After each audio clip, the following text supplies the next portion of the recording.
So in section 2.5, we do a quick review of the arrangement of elements in the periodic table. So when we study general chemistry, we see the periodic table everywhere because it's really useful, and I highly recommend that you always have a periodic table at hand. It's just that beneficial. Of course, there's one built into your online homework system, but you might be able to find another one that you like a little better than that one. Everybody has their own favorite version of the periodic table. So one of the things I'm going to talk about now is the origins of the periodic table. Where did it come from? Well, what happened was that around the sort of, 1700s, 1800s, chemists were discovering a lot of new elements. And once you get to about 50 or 60 or so of an item, it kind of becomes a little bit difficult to hold all of the properties of those items in your head.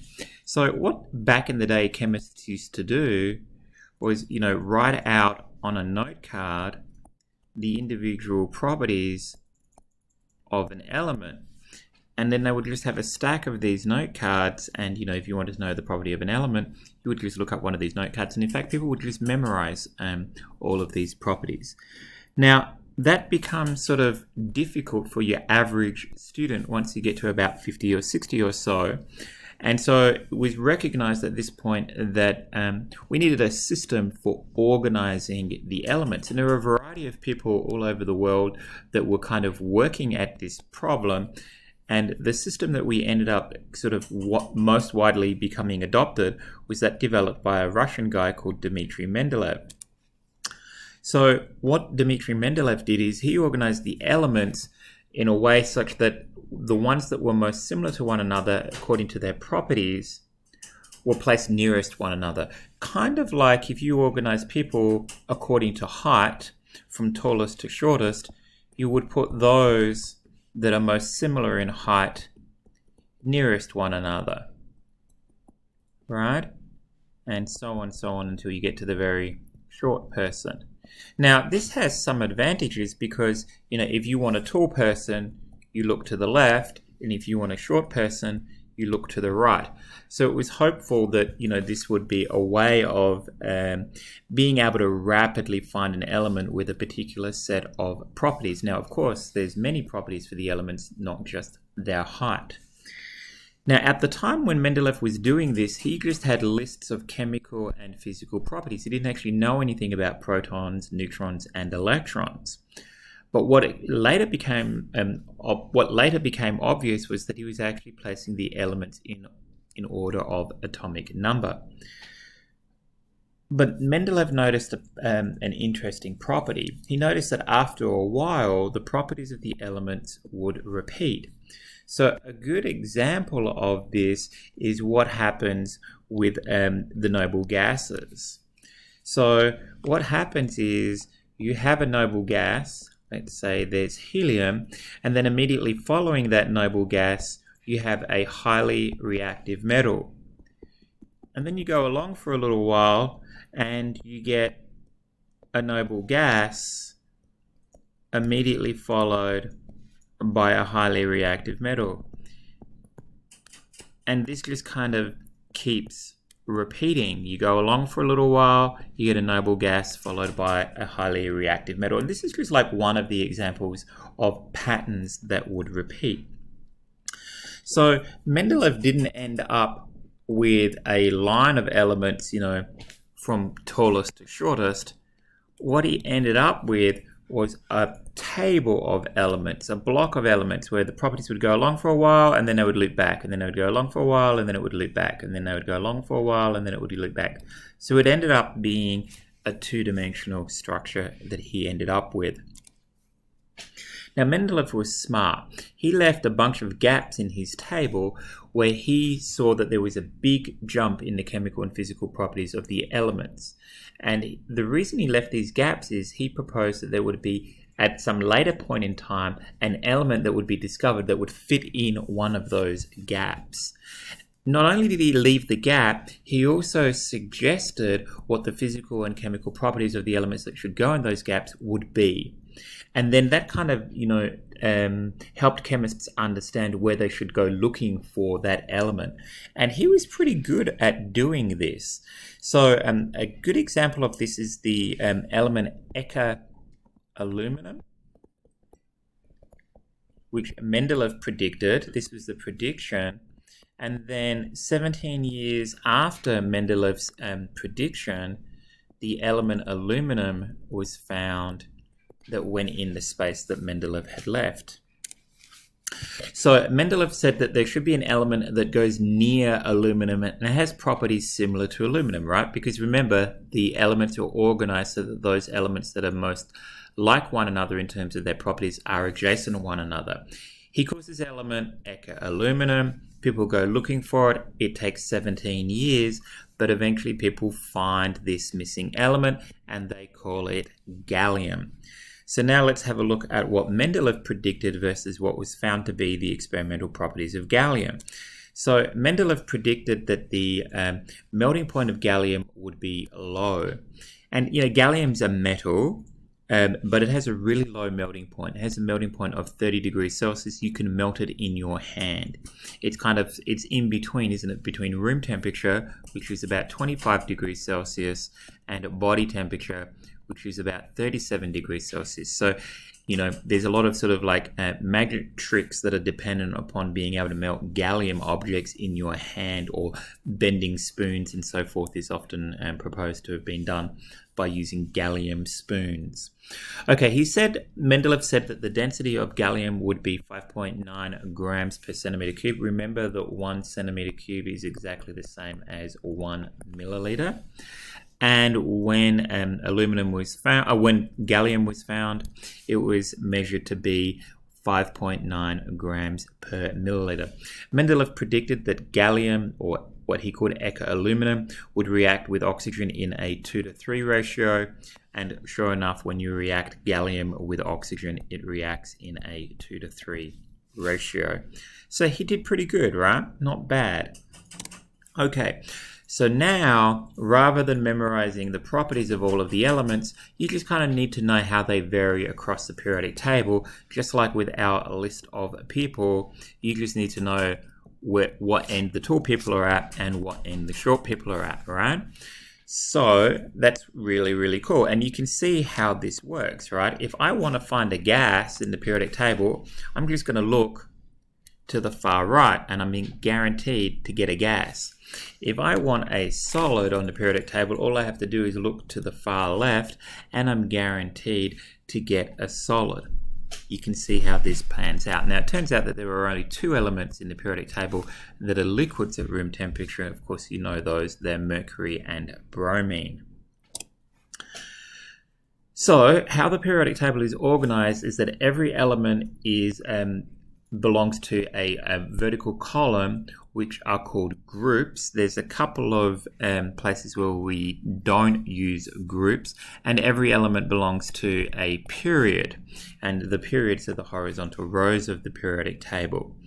So some of these groups have groups of the groups have a special name, and so groups 1A through 8A that I've listed marked out here in yellow, they're called the representative elements, or sometimes they're called the main group elements. Means the same thing. And the important thing to recognize is that elements in the same group have similar properties. The properties vary a lot less as you go from top to bottom on the periodic table than they do as you go across. Now, those groups with a B in their group name, these ones that are in the middle of the periodic table here, they're called the transition elements. Okay, so the transition elements. Now, I should point out that it's more like those ones that don't have an A in their group name, because there's a couple of them that have neither a A or a B, but we won't talk about those guys there. All right, but these elements that are in the lower section in the middle of the periodic table, they're called the transition elements, sometimes also called the transition metals, because they are all metals. Now, there are 2 rows below the periodic table. these are referred to as the inner transition elements, and I hinted at this earlier. These are the only elements that don't have a group number. Okay, so the periods of the periodic table run from 1 through 7, and as I mentioned before, periods vary a lot more left to right on the periodic table than what they do going down. Now, it's important to recognize that the period numbers repeat at the bottom. These two rows are periods 6 and 7 because they actually go up inside here. You can see here it goes from atomic number 89 to 90, atomic number 57, and then there is 58 there. So these guys are meant to go up in there, but they're placed below the table to save space so you don't end up with a really long and skinny periodic table. Often the periods are not labeled on a periodic table depending on what form of it you get, but if you do label them, I always label them on the right hand side to avoid any confusion. They should run from 1 through 7 and then 6 and 7. You could see on this periodic table where they've broken hydrogen off from the position over here, you could accidentally mislabel the periods. So that's why I always label them on the right hand side. That there is incorrect. Okay, so the periodic table contains different categories of elements. Most of the elements on the periodic table are what we refer to as metals, and they take up the left 2/3 of the periodic table. And then we have these elements here that are marked in green. They're called the semi-metals, also sometimes referred to as metalloids, and they form a kind of a staircase line coming down here. So you'll hear people talking about the staircase line, and they separate the metals from the non-metals, which are indicated in yellow. Now, it's important to realize that hydrogen is a non-metal, but is commonly placed above lithium on the left. You just have to memorize that hydrogen is a non-metal. So there are questions that you're going to be asked where you're going to be given the properties of an element and asked to decide if it is a metal or a non-metal, or perhaps even if you can't decide whether it's a metal or a non-metal. The thing to keep in mind is that all of the metals are solids at room temperature except for mercury, which is a liquid. Now, often metals do have fairly high melting points, but that is not guaranteed. As we saw, gallium, its melting point was about 30, or is just a little under 30 degrees Celsius. Metals have what we call a metallic luster. That is that they are shiny. So you'll often hear people talk things about, like, they'll say that they are like silvery, or they'll kind of give a description of a substance that indicates that it has a metallic luster. Metals are good conductors of heat and electricity.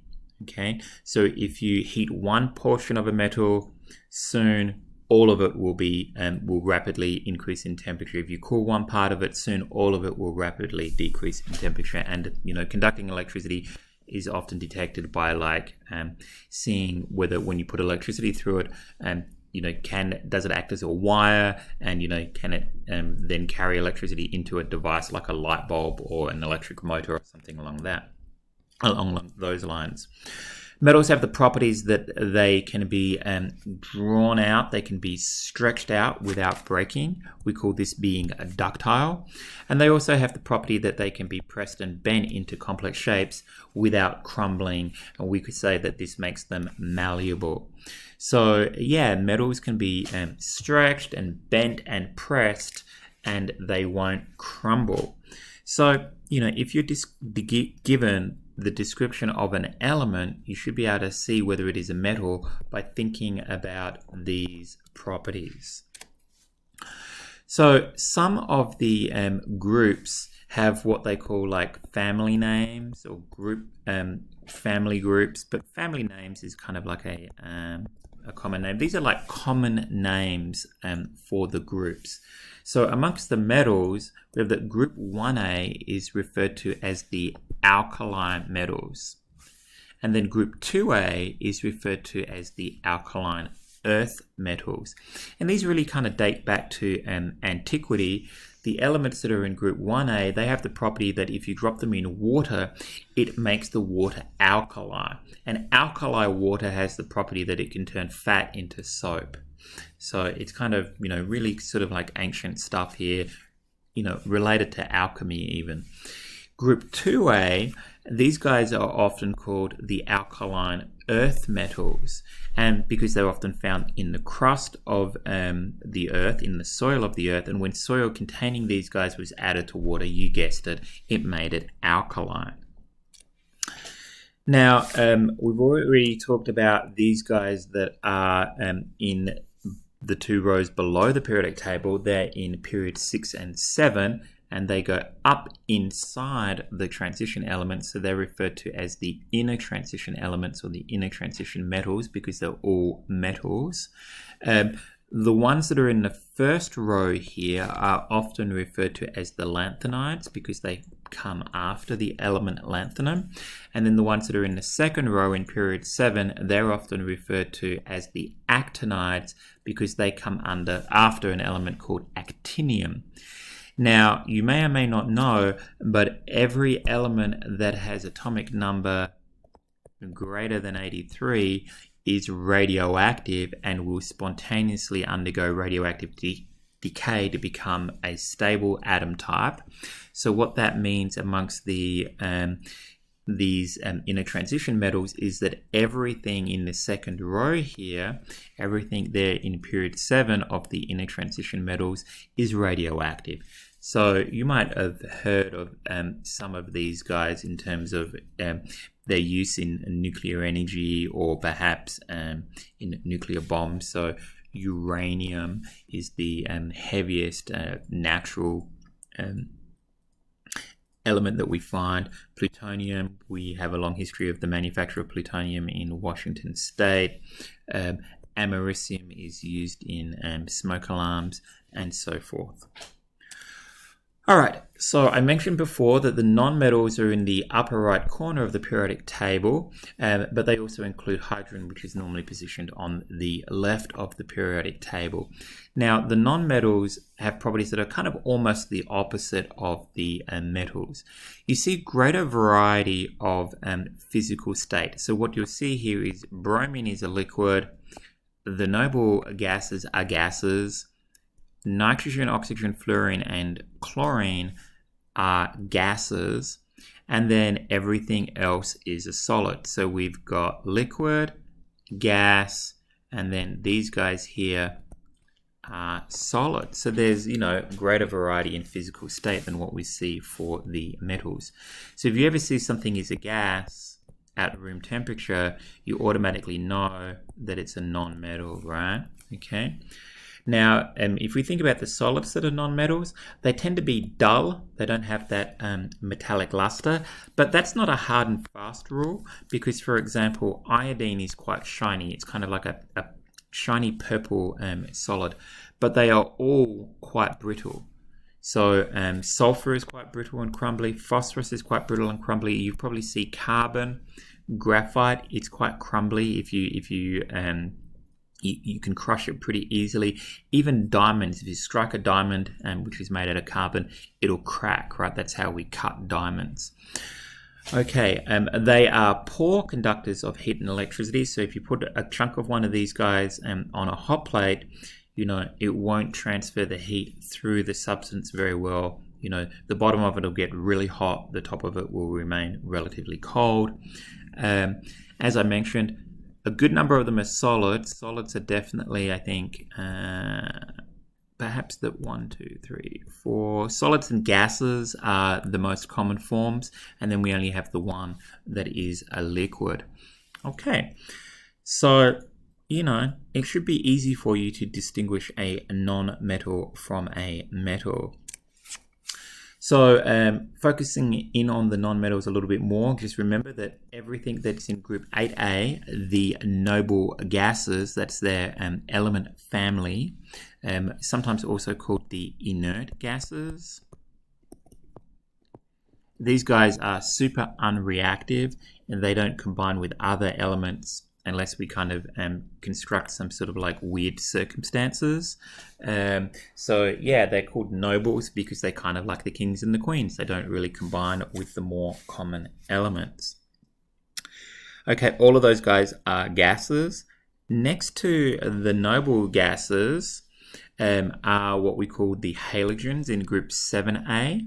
And these guys, fluorine and chlorine are gases. Bromine is a liquid. Iodine is a solid and astatine is a solid. But remember that astatine is going to be radioactive, so we're really not going to see astatine very much. So these guys are called the halogens. And then next to the halogens is the oxygen family of elements, or sometimes called the chalcogens. And so here they are, that's these guys here. Oxygen is a gas and everything else in group 6A is a solid. Now next to the oxygen group is the nitrogen group, nitrogen, phosphorus, and then I think it might be arsenic. I'm gonna double check that one. I don't want to tell you incorrectly, but I think that that's right. It could be, or is arsenic in group 4A? Let's have a look. It goes nitrogen, phosphorus, arsenic. Aha, I did get it right, and then antimony. So this group here that goes in here, nitrogen, phosphorus, arsenic, antimony. It's pretty rare that you're going to get asked about this. This is often called the nitrogen family or the nitrogen group, but I kind of like this name, the pnictogens. There you go, the pnictogens. So you will sometimes hear about that particular element family. So everything in group 6A except for oxygen is a solid, and oxygen is a gas. All right, if I go over to the pnictogens, only nitrogen is a gas, and then everything else is a solid. So most of the elements on the periodic table are a solid. If you're ever asked to give the standard state of an element and you don't know, just say it's a solid. It's the most likely thing. Okay, we mentioned this, the metalloids or the semi-metals. They separate the metals from the non-metals. There they are there, the staircase line. And they have kind of properties that are in between metals and non-metals. So the classic one would be silicon, right? And so silicon tends to have some metal properties and some non-metal properties. So it's brittle, but it's a, good conductor. And it's a poor conductor of heat.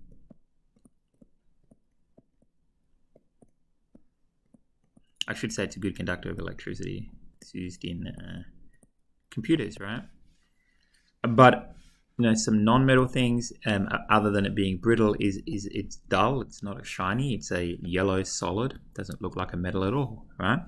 So keep that in mind. So these are guys that have some properties of metals and some properties of non-metals, and how they behave chemically depends on what they're going to be reacted with, right? So sometimes they have reactions that are like metals, and sometimes they have reactions that are like non-metals. These guys are all solids at room temperature. Okay, so that concludes our very brief review of the periodic table. Hopefully this is familiar to you, and this video was just a recap and it was helpful. Okay, catch ya.